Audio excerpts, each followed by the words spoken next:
श्री गणेशाय नमः श्री सरस्वती नमः श्री भगवंताय नमो नमः। भगवंत म्हणे करुणा प्रति पुन्हा ऐके कर्मगती अधर्म आहित प्राप्ती यमदंड निश्चित होता। सरस्वती गणेशाचं स्तवन करून कथेला सुरुवात करते अनुसंधान भगवंत गरुडजीला सांगू लागलेले आहेत।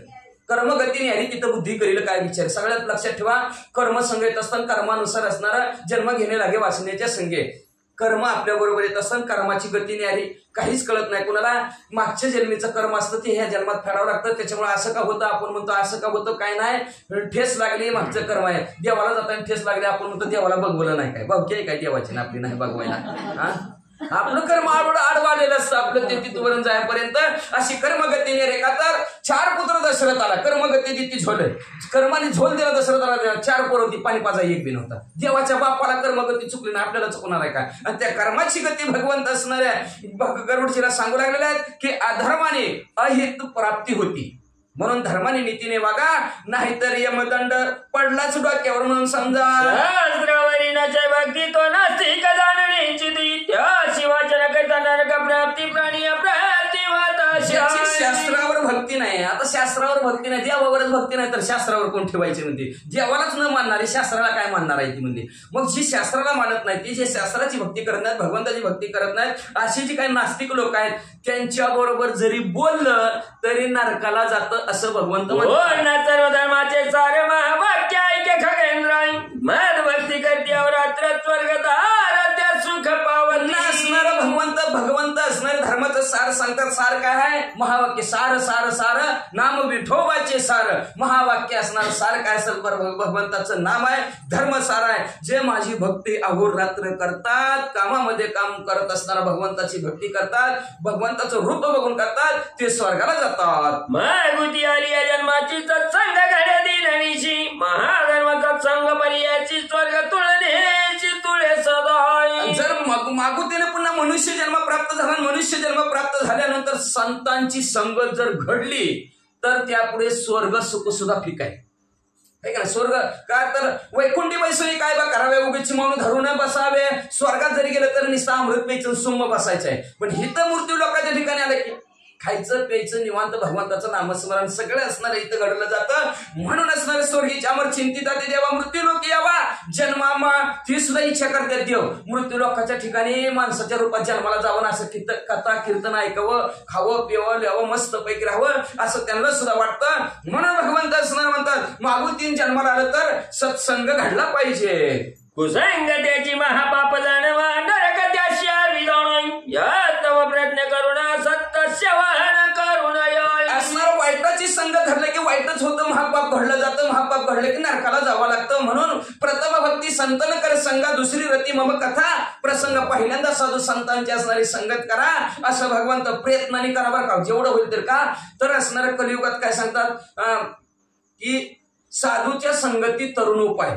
तरुणांना तरुण जायचं असेल तर साधूची संगत धरा। पण आपले तरुण काय म्हणतात हाय तरुण तवर घ्या करून कुणी पुढचं कराव्याच्या वनात सद्गती स्वर्ग आता पापाची निहित जन्म जाण त्यांच्या विधान पर्याय असं म्हणजे साधूचं संगत करावी म्हणले बरं का तर साधू थोर जाणार कलियुगात साधू थोर असतात तीची माझी हित करते सगळं तीच हित करणार असतात ते सन्मार्गाला लावणार असतात।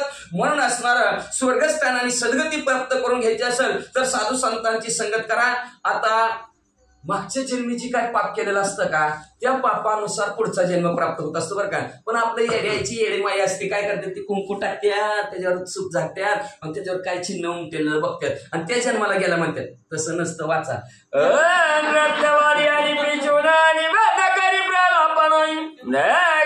माझी जनन परदार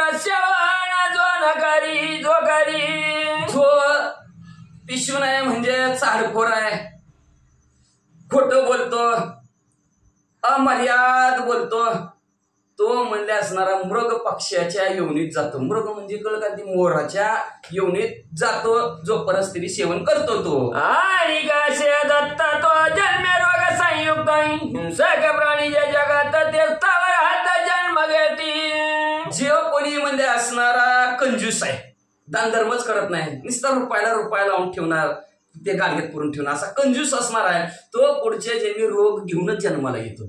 त्या जन्मात सासून ठेवला आता डॉक्टराची भरती निसती अशी परिस्थिती होती बरं का. म्हणून असणारा त्याच्यात नंतर जो काय हिंसक प्राणी असतो, हिंसा करणारा, तो पुढच्या जन्मात मध्ये असणारा झाडाचा जन्माला जातो म्हणतात. सगळ्यात जन्म वाईट झाडाचा बरं का. खाली मुंडकन वर पाय असतो, सगळी वर्ण खाते ती, पण झाड खाल्लं खातंय. वाचा. निद्राळू क्रूर लुब्धक नास्तिका तैशवंचमै प्रमादी भिन्नव्रती देखतीर्यच्च महाजी सम्यक जन्मदासी. मग जे असणारा जास्त झोपणारा, निद्राळू, क्रूर, वाईट नजरेने बघणारा, सारखं चिडचिड दुसऱ्याला करणार, जे नास्तिक असतो, दुष्ट असतो, प्रमादी असतो, माजल्यासारखं राहणार, हा पुढच्या जन्मी म्हणजे तिर्यादी म्हणजे पक्षाच्या जन्माला जातो. उमर मृग उष्ट्र स्वानस्पृकर ब्रह्महत्यारियासी आणि उष्ट्राई उल्का सवयन ते या खरंच तुला पिणारा जन्म पाव्या. मग म्हणजे जो ब्रह्माची हत्या करतो त्याला म्हणजे असणाऱ्या उटाच्या, श्वानाच्या, डुकराच्या असणाऱ्या जन्माला जावा लागतो. आणि जो दारू पितो, या जन्मी जी दारू प्याला, तो पुढच्या जन्मी गाढवाच्या जन्माला जातो. या जन्मात लय लोळला म्हणून पुढच्या जन्मात फुल लोळ. कीटक आणि पतंग हत्या हत्याची जन्म काही द्रोण गुलमलताचा म्याका गुरु तल्पहका क्रमेची जन्म्या. मग म्हणजे जो म्हणजे ह्या जन्मात असणारा किडी मुंग्याला असणारा मारतो, तो असणारा वेली असणाऱ्या झाडा झुडपाच्या जन्माला जातो. जो दुसऱ्याचा असणारा चोरतो, तो सुद्धा म्हणजे असणारा पुढच्या जन्मी म्हणजे असणारा गवत होतो म्हणजे असणारा. जो गुरुची असणाऱ्या अवहेलना करतो, तो पुढच्या जन्मी म्हणजे असणारा वेल होतो. याची अन्नवाणी चरित मुख दोराई धान्य रक्तांगाच्या पूर्ण तैसाची पिशून दुर्गंधी मुकाई. जो दुसऱ्याचा असणारा अन्न चोरतो त्याला अन्न पुढच्या जन्मी मिळत नाही म्हणतात. जी दुसऱ्याची वाणी चोरतो, बोलणं चोरतो, ऐक नाही असं असतं, ते नाटकं फिटकं करणारे, ते दुसऱ्याचं चोरणं पडतो, तो दुसऱ्या जन्मी मुका होतो म्हणजे असणार. आणि ज्याने असणारा दुसऱ्याचं धान्य चोरलं त्याला पुढच्या जन्मी रक्तांग नावाचा असणारा रोग होतो म्हणजे असणारा. तसंच म्हणजे त्याच्या तोंडाची सुद्धा दुर्गंधी येते. तेली होत चाडी कट्याच्या मुखाची दुर्गंधी बहुताई पात्राच्या कचोरीता किंचित मयूर होत अरण्यवादी. दुसऱ्याचं तेल चोरलं की पुढच्या जन्मी तेली होतो म्हणले. आणि जर एखाद्याची जर चाडी लावली पुढच्या जन्मात त्याच्या तोंडाचा वास येतो. आपण एखाद्याच्या जवळ गेला त्याच्या तोंडाचा वास आला की समजा मागची जन्मी चाड्या लावित होतं, आता मी चाड्या लावली ह्याच्यापासून लांब नाही का नाही. अशा प्रकारचं असणारं चाड्या लावणार आहे म्हणते. आणि यदा कदाचित आता बघा आपण दुसऱ्याच्या झाडात शेजारी झाड असेल त्याच्या झाडाची पानं चोरतो, चोराची नाही विचारून घ्यायची. दुसऱ्याच्या झाडाची जर पानं चोरली तर पुढच्या जन्मी तो मोर होतो. जरी चोरीले गंधा द्रव्य तरी पाव्याची सुधारी काय धान्य त्वरित मुशकान्वय यान रमणीय त्वरित उंटा. ह्या जन्मी दुसऱ्याचं जर सुगंधित द्रव्य चोरलं, आता असतं की ती अत्तराची बाटली ती चोरायची, जर बाटल्या अत्तर जर सुगंधित द्रव्य जर ह्या जन्मात दुसऱ्याचं चोरलं तर पुढच्या जन्मी ती चिचुंद्री होतं म्हणजे असणार. आणि यदा कदाचित एखाद्याने जर असणारं दुसऱ्याचं जर धान्य चोरलं, धान्य गहू ज्वारी जर चोरून नेली पुढच्या जन्मी ती उंदीर होतं म्हणतात. आणि एखाद्याची रमणीय असणार, एखाद्याचं वाहन चोरतो, पण गाडी मोटरसायकल चोरून नेतो, तो पुढच्या जन्मी उंट होतो म्हणतात.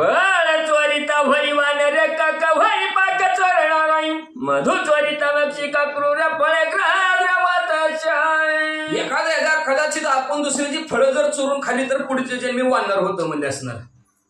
याला कदाचित दुसऱ्याचा स्वयंपाक जर चोरून खाल्ला तर ती दुसऱ्या जन्मी खाली ती डबा चोरून एकमेकाचा आहे का नाही, मग तर ते उपाशी त्याचं पाप लागतं. पुढच्या जन्मी ती कावळा होतं म्हणजे. आणि आपण मधुमक्षीचं जर मोहळ काढलं ती असणार त्यांचं अन्न असतं, आपण ती सुद्धा चोरीच आहे, मोहळ पाडणं सुद्धा.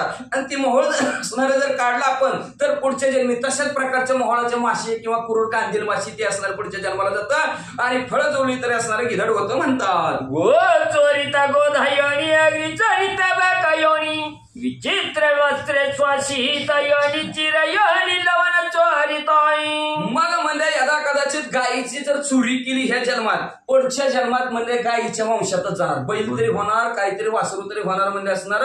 त्याच्यात असणाऱ्या योनीत तो घोरपड होणार म्हणले, नाही तर म्हणले गाय जर चोरली तर म्हणले. त्याच्यानंतर एखाद्याने जर अग्नी चोरला एखाद्याचा, तुम्ही म्हणता अग्नी कुठं चोरीत असते ती काय, अग्नी एकमेकाचं चोरीत नसते का? चोरतात. पहिलं काय, आता एक असलं गॅस आलं, लायटर आलं, काळीपिटी आले लगेच. पहिलं काय होतं काय, या चुलीतनं त्या चुलीत न्यावं लागायचं. आमच्या गावाकडचं सांगतो तुम्हाला. ती गपचिप न्यायची, तिचा इजली चूल तर ती खवळायची म्हणून तिचा गपचिप अग्नी चोरून न्यायचं असणार आहे का नाही. मग त्याचं जर केलं, अग्नी चोरायचं जर काम केलं तर बगड्याच्या युनिट जातं म्हणतात. एखाद्याचं जर चित्र चांगली जर कपडे असली आणि ती जर चोरली तर पुढच्या जन्मी म्हणजे तो माणूस असणार म्हणजे साळींद्र पक्षी असतो बघा, साळुंकी त्याला म्हणायचं. त्या असणाऱ्या साळुंकीच्या जन्माला जातो. आणि एखाद्याने जर दुसऱ्याचं जर मीठ चोरलं तर पुढच्या जन्मी चिमणी होतं म्हणतात. जो यांचा संसर्ग करीत त्यांचा फलभागी निर्धारी या तव दुष्ट संघर्षान हरी नक्की सर्वारी रहस्य भगवंत स्वतःच्या मुखाने गरुडजीला सांगत आहेत. याच्यातलं जर म्हणले जैसे ज्याचे कर्म तसे फळ देतो ईश्वर, ह्याच्या प्रकारचं जर वाईट संगतीनं म्हणजे दुष्टाच्या संगतीला तुम्ही क्षणभर जरी लागला तर तुम्हाला हे फळ प्राप्त होईल. पुढच्या जन्मात ते तुम्हाला भोगावं लागेल. म्हणून वाईटाची संगत सोडा असं भगवान सांगतात. बाळे घाती श्री गात करी मुडमती या सर्वांचा संगतीचा साक्ष भारती रक्तमध्ये आहे. मग यदा कदाचित दुसऱ्याच्या घराला आग लावणं आणि बाळाची हत्या करणं, आता हे चाललंय की कुठे जास्त मुली म्हणलं की लय भय लागल्यात, झाले लय झाल्या भास्कर सांगणार आधी ज्यांनी केलंय, जी करायला लावतंय आणि जी करणार आहे ह्यांच्या हातून म्हणले असणार त्याच्या संगतीला लागला खोटी साक्ष देतो आणि खोटी साक्ष दिल्यानंतर सगळ्याला पापसारखंच म्हणतात. जो हस्ताचे ठाई घे का पर विनाशिक गला गला कृष्ण शहरी रोई अंधवनी शत्रूच्या अंगार मित्या साक्ष देणार पावत खोटी साक्ष देतो आणि खोटी साक्ष देऊन खऱ्याचं खोटं करतो तो पुढच्या जन्मी हातात खापरच घेणार म्हणजे भिकारीच होणार म्हणजे असणार. नाक त्याला शिल्लकच राहणार नाही म्हणजे असणार. सगळ्या अंगावर त्याच्या असणाऱ्या जखमा होतील. एवढंच नाही तर तो म्हणजे पुढच्या जन्मी आंधळा होईल. ती विषत्रूच्या घरात होईल, घरासमोर राहील म्हणले. जे पाप तीर्थ न दबडीत ते पाप साधू दर्शने जातो. साधूंनी फार केले पुनीत माझी पदार्थ बहुल्या. जे असणार पाप तीर्थाच्या ठिकाणी जातच नाही का तर ते पाप लगेच बाजूला बसते. आपण तीर्थात आंघोळ केली, बाहेर आलो, झालं वाईट विचार आले डोक्यात, ते लगेच पाप आपल्या अंगावर बसतं, लगेच येऊन बसतं, बाजूलाच बसलेलं असतं. पण साधूच्या दर्शनाने असणार सगळं पाप जाऊन निघून जातं. मग तर असणार तीर्थ सुद्धा सर्व तीर्थी येते मध्यान्ह काळी. सर्व तीर्थ 12 वाजता चंद्रभागेच्या ठिकाणी येतात पुनीत आणि पवित्र होण्यासाठी. पण असणारे साधू संत सुद्धा, ती साधू संत आले, त्यांचं जर तीर्थाला असणारं दर्शन झालं, त्यांनी जर तीर्थाला स्पर्श केला तर ते असणार आपण जी काय मळ धुलेलं असतं, आपलं पाप नदीच्या ठिकाणी गेलं असतं, ती नदी पापी झालेली असते, त्याच्यात मळ भरपूर असतो. पण साधू संतांचा स्पर्श झाला की ती सुद्धा नद्या पवित्र होत्यात. ते आपण ऐकलं असतं. कुणी पुंडलिक पिक्चर बघितलं असेल तर बघा, त्या कुकुट स्वामीच्या आश्रमाच्या ठिकाणी 3 स्त्रिया गेलेल्या असतात. बघितलं असेल बघा ती पुंडलिक, नाही तर बाकीचं बघते पुंडलिक. त्या कुकुट स्वामीच्या महालामध्ये 3 स्त्रिया गेलेल्या असतात आणि ते पुंडलिक बघतात, कोण तुम्ही स्त्रिया? तर ती सांगते स्त्री आम्ही गंगा जमुना सरस्वती आहोत. हे सर्व लोक येतात, पाप आमच्यामध्ये धुतात, आम्ही हे मलिन होतात आणि ह्या कुकुट स्वामीच्या आश्रमामध्ये येतात आणि त्यांनी स्पर्श केला की आम्ही पुनीत पवित्र होतात आणि पुन्हा तुमची पाप धुण्यासाठी तयार. म्हणून असं साधू संतांच्या दर्शनाने सगळेच्या सगळे असणारी पाप निघून जातात आणि त्या साधू संतांच्या दर्शनाला लागलेले आहे की ते अनेक माझ्या ठिकाणी येऊन पोहोचले असं भगवंत म्हणतात. व्याध पुतनादी करोनी अतुल कंसादी कजोनी साधूंच्या समागमे करोनी गेले तर हनी भावा सिंधू. या भवरूपी सागरातून अनुत्तरून गेलेला भगवंत सांगू लागलेले आहेत व्याध पारदे.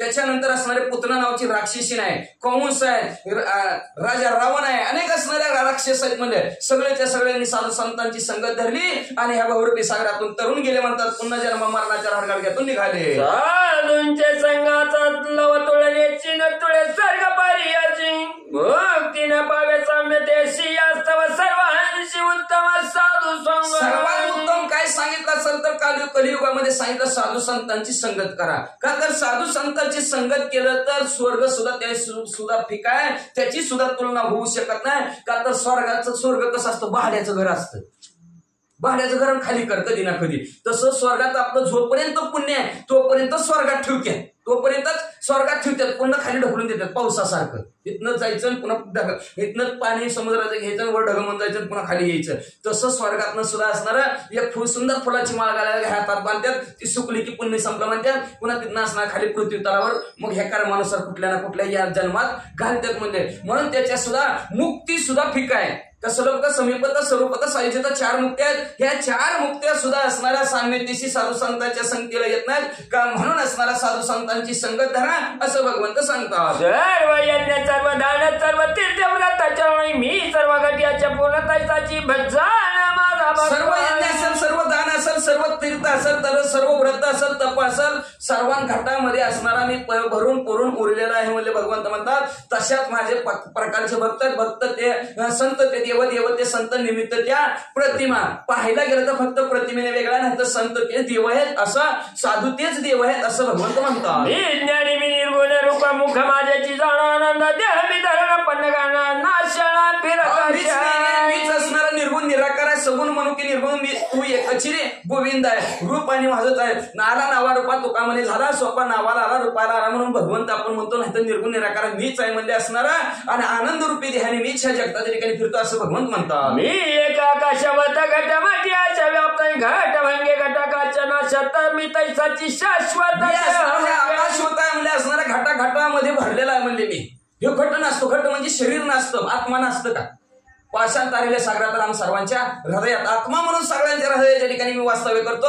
मी कशाने मरत नाही, मला मरणी नाही, फक्त जुनी कपडे बदलावी नवीन घालावी. तसं मी ह्या देहाच्या पुढीत नवून उठतो आणि दुसऱ्या देहात जाऊन बसतो. गर्दळी तंबाची परी मनुच्या देहास निर्दाळी निसारणीच्या पन्नगारी जल बुद्ध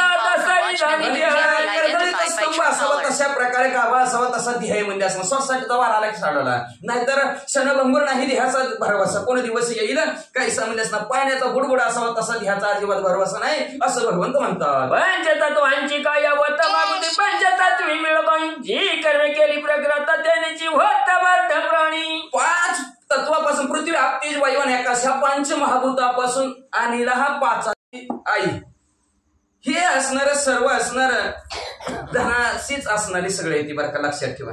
प्रत्येक म्हणतात बायको पोरं पप्पाने कमवून आणलं तर खरं पप्पा, बायको म्हणत त्यांनी कमवून आणलं तर खरं आहे. सगळे असणारे धनाचीच असणारे ती. म्हणून असं भाषण माझं ऐकून जगाला आश्चर्य वाटत नाही, भीती सुद्धा वाटत नाही की का तुम्हाला सोडवणार कोणीच नाही. का सोडवणार आहे कोणी? भगवंत शिव कोण सोडवतोय का? कोण सोडवू शकतच नाही. आपण जरी म्हणलं अरे माझ्यावरच तू जाणार आहे जाणार आहे का, आणि तिने म्हणलं नका निघू नका टाकू म्हणलं तर टाकणार आहे का. म्हणून भगवंत म्हणतात ही मी जगाला सांगतोय की माझ्याशिवाय सोडवणारा कोणी सुद्धा नाही. तरी लोकांच्या मनात मरणाची भीती राहत नाही, सगळी धनाच्याच महागा लागली. चतुर मागता जाते नाही माझ्या वाक्यार्थ परिशी. म्हणून भगवंत म्हणतात श्रोते मंडळीच बरोबर नसली तर वक्ता किती बी बोंबलून काय त्याचा उपयोग आहे म्हणले असणार. तसं म्हणले असणार. म्हणून तू गरुडची एकाग्र चित्त कर आणि मी काय तुला प्रश्नाची उत्तर देतोय ते लक्षपूर्वक ऐकू. काळ झाली यावरी प्रेत कार्याचा काळ धारी एकादश दिवसाने झाली मुख्य पन्नगारी झाली. ऐका प्रेताच असणार अंतकाळ झाल्यानंतर प्रेताच्या काळाचा काळ कधी असतो, कधी करावं काय करावं तर त्याच्यात 11वा दिवस मुख्य असतो प्रेताचं कार्य करण्यासाठी म्हणतात. ते काळ झाली यावरी प्रेत काळात प्रेत कार्याचा काळ झाली एकादश दिवसाने झाली मुख्य पन्नगारी झाली. तैशाची सगळ्या क्रिया जाणव रस्या उत्सर्ग आदी करून सूतक मृतकादी जाण एकादश दिन प्रशस्त पै. मग सगळ्या क्रिया काही करायच्या त्या 11व्या दिवशी म्हणजे असणार. वर्ष उत्सर्ग नावाचा विधी असतो. वसू सोडणं म्हणजे त्याच्या नावाने खोंड वाईट एक विधी आहे. वाईट मार्गाने मेलेला असेल तर त्याला वर्ष उत्सर्ग नावाचा विधी म्हणतात. म्हणजे त्याच्या नावाने असणारं वासरू सोडणे काय खोंड सोडणे आपल्या भाषेत म्हणा. मग असणारा अशा प्रकारचा विधी 11व्या दिवशीच करावा. सुतक शुद्धता कधी होईल आपलं सुतक कधी फिटत असेल तर 11वा झाल्यानंतरच फिटत असा हा 11वा दिवस प्रशस्त आहे म्हणतात. श्राद्ध कार्याची पुत्र प्रशस्त त्याच्या भावी भारी आयुक्त तिच्या भावी कनिष्ठ बंधू युक्त तदा भावी युक्त ज्येष्ठ भ्राता. श्राद्धाचं कार्य करायचं असेल तर कुणी करावं तर पुत्राने करावं. मंत्र पुत्र नाव आहे. पुत्र पूर्वी नदी जो तरुण नेतो त्याला म्हणायचं पुत्र आहे का नाही. मात्र पोरग म्हणली असती आहे का नाही. गरुड प्राणी काय म्हणलं असतं मुलगा म्हणली असते. पण पुत्र काय म्हणलं पूर्वी नदी तरुण नेतो त्याला म्हणायचं पुत्र. म्हणून श्राद्धाचे कार्य कोणी करावं पुत्राने करावं. त्या पुत्राने केलं तर ती मागची असणारी नदी सांगितलं ना वैतरणी नावची नदी आहे ती नदी पार करून जातो. म्हणून असणारा अधिकार कोणाला श्राद्ध करायचं पुत्राला मुलाने करावं, मुलगा नसेल तर बायकोनं करावं, बायको नसेल तर धाकट्या भावाने करावं, धाकटा भाऊ नसेल तर थोरल्याने करावं. तो नसल्या भ्रातृपुत्रान क्रिया समत करावी जाण मावशिया ते पुत्र हक समान तुला नंदन आत्मबांधव. मग असणारा थोरला भाऊ बी नाही तर मग असणारा त्याच्या भावाच्या पोराने करावं. भावाचं पोरग बी नसलं तर मावशीच्या पोराने करावं, मावशीचं पोरग नसलं तर आत्याच्या पोराने करावं, आणि आत्याचं पोरग बी नसलं तर म्हणजे मामाच्या पोराने करावं. एवं मात्र पित्र जाण सप्त पुरुष पिंड विधान तदोर्दुह सप्त सोदक मनवोन पन्नग नाशना झाली कोणच नसलं त्याच्या कुळातलं एखादं जर असलं, त्याच्या 7 कुळातलं 7 पिढीतलं एखादं कोणी असलं तरी त्यांनी केलं तरी चालतं म्हणतात. क्रिया की जे आत्मबंधूने किंवा पितृबंधनी जोणे आणि आता मात्र आणि करिता मातुला शिष्य गुरुने आवश्यक नसलं तर मग असणारा आत्मबंधू म्हणतात का नाही, गुरु भाऊ म्हणतात की मानलेला भाऊ त्या मानलेल्या भावाने करावं. ती बी नसलं तर मग वडिलांनी मानलेला असाल त्या वडिलांनी मानलेल्याने करावं. ती बी नसल तर मामाने करावं, मामा बी नसल तर शिष्याने करावं, शिष्य नसल तर गुरुनं करावं. स्वशुराने अथवा जामाताने क्रिया करावी शाल कोणे स्वजाती अथवा गोत्र जाणे नसता कोणी राजाने की मग कोणच नाही. सासऱ्याने करावं, सासरा नसल तर जावयाने करावं, जावय बी नसलं तर मेहुण्याने करावं, मेहुणं बी नसलं तर कुठले तरी कुणीतरी त्याच्या जातीतल्याने करावं, जातीतलं नसलं तर त्याच्या गोत्रातलं करावं, आणि त्याचं कुणीच नसलं तर राजाने करावं. ऐसाची प्रकार स्त्रीचा समर्थ क्रिया की शास्त्रयुक्त आहे ब्रह्मचार्याने प्रेतकृत्य पिता मेल्या ते सुखे की. अशा प्रकारे जसं पुरुष आहे तसंच स्त्री आहे म्हणून पहिल्यापासून म्हणाली गावात मरण वाटणार पुढं आहे का नाही, तसं असतंय. का तर कोणी करायची त्याची विधी, कोणच नसलं तर म्हणून ती राजाने करावं असं म्हणलं सांगितलं गेलं. अशा प्रकारे जसं पुरुष आहे तशाच प्रकारच्या स्त्रीच्या समस्त क्रिया कराव्यात म्हणजे असणारा शास्त्रोक्त पद्धतीने करावा. एखाद्या वेळेस एखादा ब्रह्मचर्य असेल त्याच्या प्रयत्नाचं कल्प सरी त्याच्या वडिलांनी सगळंच्या सगळं सुखाने आनंदाने त्याचं करावं. नक्की जकिंचित करिता महापातकी होतोय उपनितत्वा म्हणजे रहित अधिकारी सूत पितृकार्य. मग म्हणजे असणारा एखादं ब्रह्मचार्य जर संपला असेल तर त्याच्या वडिलांनी त्याचं सर्व करावं म्हणतात. त्याच्यानंतर एखादं संन्यासी असेल तर संन्यासाचं करू नये. कर असणारा केलं तर महापाप घडलं जातं. म्हणून म्हणजे असणारा मुंज रहित असलेला मुंज केलेला नसला असा अधिकारी असणारा मुलगा असेल तर त्याचं सर्व वडिलांनी कार्य करावं. प्रेत श्राद्ध की जग्राही ते बाहेर की जते शुद्धमयी पंचवर्षाधिक करता पाही एकादश हंडी दर्शधारी. मग म्हणजे प्रेताचं जे काय श्राद्धाचे कार्यक्रम आहेत ती घरी करायचे नसतात. शुद्ध पवित्र पावन असणारं तीर्थक्षेत्र असेल त्या तीर्थक्षेत्राच्या ठिकाणी शुद्ध मही पावन असणारं तिथं सर्व असणारे श्राद्धाचे कार्यक्रम करावे असं म्हणले. आणि करणारा 5 वर्षाच्या पुढील असावा की एखादं सासो किंवा अमोश असो जरी असेल तरी करावं म्हणतात.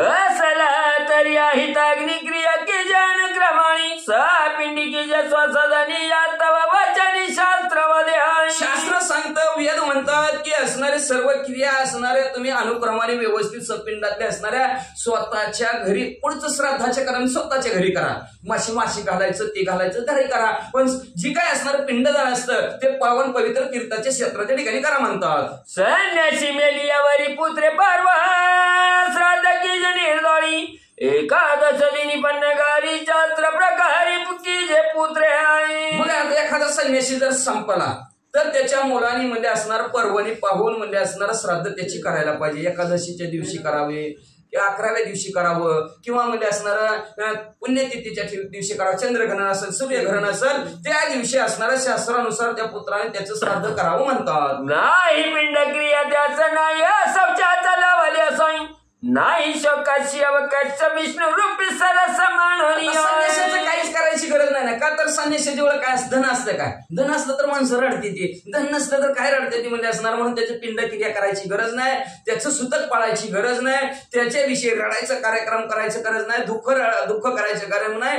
का तर तो संन्यासी विष्णू स्वरूप झालेला असतो म्हणतात. पुत्रवती सवासी न मरता नाही तिचा वृक्ष उत्सर्ग नक्की निर्दोळी विधुक्त गोप्रधान द्विज करी उर्गारी अवश्य एखादे असणारे पुत्रवती असणारी स्त्री मरण पावली, सुवासिनी असणं सवासिनी जर मरण पावली, तिला वर्ष उत्सर्ग नावाचा विधी करायची गरज नाही. म्हणजे तिच्या नावाने खोंड सोडणं हे दान देणं ती विधी करायची गरज नाही म्हणतात. फक्त शास्त्रोक्त पद्धतीने ब्राह्मण मंडळी जसं सांगतील तशा प्रकारे फक्त काय दान द्या म्हणतात. एकमध्ये की जेवणाच्या उत्सर्ग एकादश दिनी केल्या समयी प्रेतत्व स्थिर कोटी श्राद्ध देक केल्या सम्यकना उद्धर्य. एक मताने 11व्या दिवशी वृक्ष उत्सर्ग नावाचा विधी करा तर ते असणारा त्याला सद्गती प्राप्त होते. नाहीतर बाकीची तुम्ही हजारो जरी श्राद्ध केली आणि 11व्या दिवसाचा व्यवस्थित श्राद्धाचा कार्यक्रम जर नाही केला तर त्याचा उद्धारच होत नाही म्हणतात. एकादशाय प्रेतस्य यश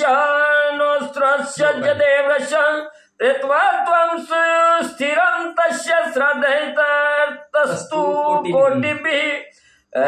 जेवणाच्या उत्सर्ग महात्म्य जाणून आवश्यक करावा उत्तम. गरुडाची कधी पुरुषोत्तम चौनकादी ऋषींना सुत कथी. अशा प्रकारच्या वर्षोत्सर्ग नावाचं असणारं महात्म्य ते जाणून असणाऱ्या गरुडजी भगवंताला सांगतात. शौनादिक ऋषींना सुत महाराज तेच सांगतात. तेच असणारे बाबाजी तुम्हाला आम्हाला प्राकृत सांगतात की वर्षोत्सर्ग नावाचा असणारा विधी करा.